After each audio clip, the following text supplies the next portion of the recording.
for a body executing SHM, potential energy is always equal to its kinetic energy. Always ऐसे नहीं होता कि mean position पर ये राइट एक्सट्रीम हो रही है, क्या होती है लेफ्ट में. यहाँ पे पोटेंशियल एनर्जी क्या होती है, जीरो. काइनेटिक एनर्जी क्या होती है, मैक्सिमम होती है. तो हमेशा इक्वल नहीं होती, तो ये गलत है. Average potential energy and kinetic energy over any given time interval is always equal.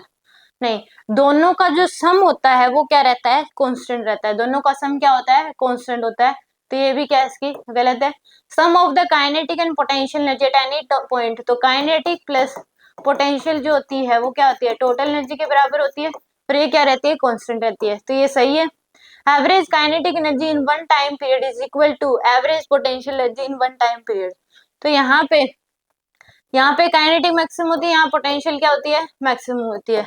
तो यहाँ पे यानी कि वन टाइम पीरियड में जो एवरेज में काइनेटिक एनर्जी आएगी, यानी कि वन टाइम में यहाँ से यहाँ चले जाओ, तो यहाँ काइनेटिक मैक्सिमम या पोटेंशियल मैक्सिमम या काइनेटिक मैक्सिमम पोटेंशियल जीरो.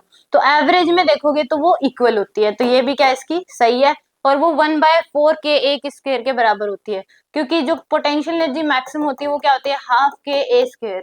तो एवरेज में अगर देखोगे मैक्सिमम जीरो, मैक्सिमम यहाँ पे हो जाएगी ये मैक्सिमम पोटेंशियल एनर्जी या जीरो. तो एवरेज में देखोगे तो इसका हाफ कर दो, 1/4 के ए स्क्वायर होती है. यानी कि ये सही है. तो सी और डी करेक्ट है. तो यानी कि डी ऑप्शन क्या होगा इसका करेक्ट होगा.